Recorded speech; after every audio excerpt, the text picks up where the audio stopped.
वैसे इतने अच्छे लव मैशअप के बाद अब मेरा मन ना कुछ क्लासिकल सुनने को कर रहा है।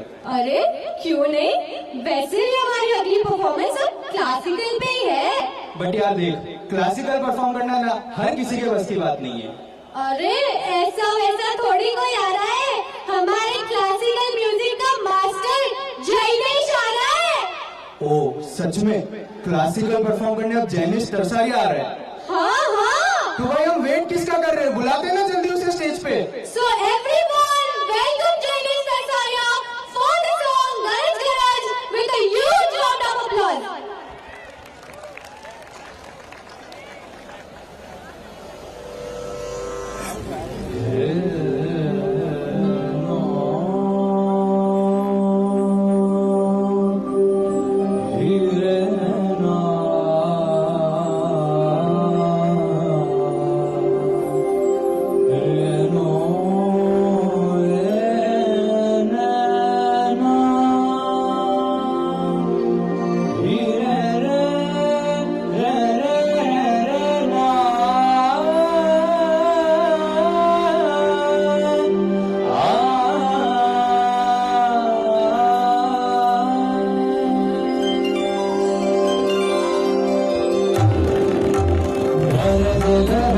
आज मेघ घन घन सागर